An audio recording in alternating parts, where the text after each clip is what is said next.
Financial accounting, cost accounting and management accounting, इनको हम बोलते हैं ब्रांचेस ऑफ अकाउंटिंग।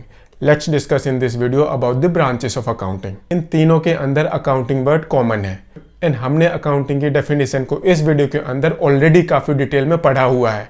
अगर आपने अकाउंटिंग की डेफिनेशन को अभी तक नहीं पढ़ा तो इस वीडियो को जरूर देखें, इसका लिंक आपको इस वीडियो के डिस्क्रिप्शन में मिल जाएगा। Let's start with financial accounting. Financial accounting ये अकाउंटिंग की वो ब्रांच है जिसके अंदर सारे फाइनेंशियल ट्रांजैक्शंस की रिकॉर्डिंग होती हैं, एंट्रियां पास की जाती हैं एंड एंट्रीज पास करने के बाद उनको रिस्पेक्टिव लेजर्स में लिखा जाता है जिसको हम बोलते हैं क्लासिफिकेशन।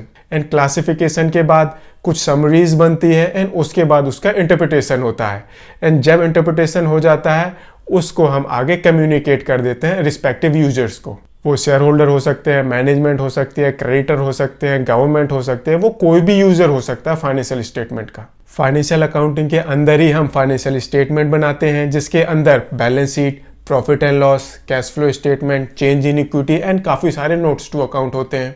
ये अपने आप में काफ़ी कॉम्प्रिहेंसिव डॉक्यूमेंट होता है। ये 5 to 10 पेजेस का भी हो सकता है। ऑन दी अदर हैंड ये 250 से 300 पेजेस का भी हो सकता है। ये डिपेंड करता है दैट आपका बिजनेस ये कितना कॉम्प्लिकेटेड है एंड कितनी डिस्क्लोजर रिक्वायरमेंट है। फाइनेंशियल स्टेटमेंट के अंदर जो बैलेंस शीट होती है वो एक पोजिशनल स्टेटमेंट होती है। वो आपको बताती है that on a specific date आपके कितने एसेट्स हैं, आपकी कितनी लायबिलिटीज़ हैं जो आपको थर्ड पार्टी को पे ऑफ करनी है, आपकी खुद की कितनी कैपिटल है।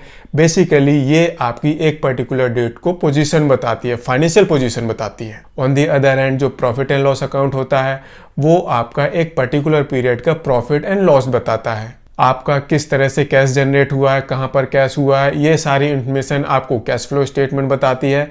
And during the specific period जो ओनरशिप में चेंजेस हुए हैं उसकी डिटेल आपको चेंज इन इक्विटी में मिल जाएगी। एंड इसके अलावा काफ़ी सारे डिस्क्लोजर रिक्वायरमेंट्स होती हैं जो आपको नोट्स टू अकाउंट के अंदर मिलती हैं। एंड ये सारी एक्टिविटीज, सारा काम ये फाइनेंशियल अकाउंटिंग के अंदर आता है। दैट्स वाई फाइनेंशियल अकाउंटिंग ये अपने आप में सबसे ब्रॉडर टर्म्स मानी जाती है। बेसिकली जो इन्फॉर्मेशन आपको कॉस्ट अकाउंटिंग के अंदर चाहिए वो भी फाइनेंशियल अकाउंटिंग से मिलती है एंड जो इन्फॉर्मेशन आपको मैनेजमेंट अकाउंटिंग के लिए चाहिए वो भी आपको फाइनेंशियल अकाउंटिंग से मिलती है। कॉस्ट अकाउंटिंग ये अकाउंटिंग की वो ब्रांच होती है जिसके थ्रू हम किसी प्रोडक्ट, एक्टिविटी, प्रोसेस, सर्विस की कॉस्ट निकालते हैं, उसकी कॉस्ट को कंट्रोल करते हैं एंड कॉस्ट रिडक्शन से रिलेटेड भी एक्टिविटीज़ परफॉर्म करते हैं। वो एक्टिविटीज़ जो किसी प्रोडक्ट, प्रोसेस, सर्विस, एक्टिविटी की कॉस्टिंग से रिलेटेड है, कॉस्ट रिडक्शन से रिलेटेड है, कॉस्ट कंट्रोलिंग से रिलेटेड है, वो सारी एक्टिविटीज़ कॉस्ट अकाउंटिंग के अंदर आती है। मैनेजमेंट अकाउंटिंग ये अकाउंटिंग की वो ब्रांच होती है जिसके अंदर हम मैनेजमेंट को वो सारी इंफॉर्मेशन देते हैं जिसके बेसिस पर मैनेजमेंट वो डिसीजंस लेती है, वो पॉलिसीज़ डेवलप करती है, पॉलिसीज़ इम्प्लीमेंट करती है, बजट बनाती है एंड और भी काफ़ी सारे डिसीजंस लेती है।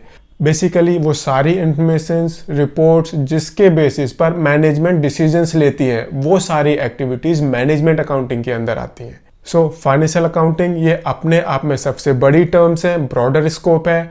उसके नीचे आती है management accounting and cost accounting.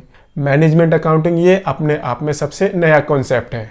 अगर आपको ये वीडियो पसंद आया हो तो इसे लाइक शेयर जरूर करें एंड चैनल को सब्सक्राइब करें एंड साथ ही साथ इस वीडियो का मैक्सिमम लोगों को बेनिफिट मिले उसके लिए आप इस वीडियो को अपने सर्कल में शेयर भी करें। Thank you.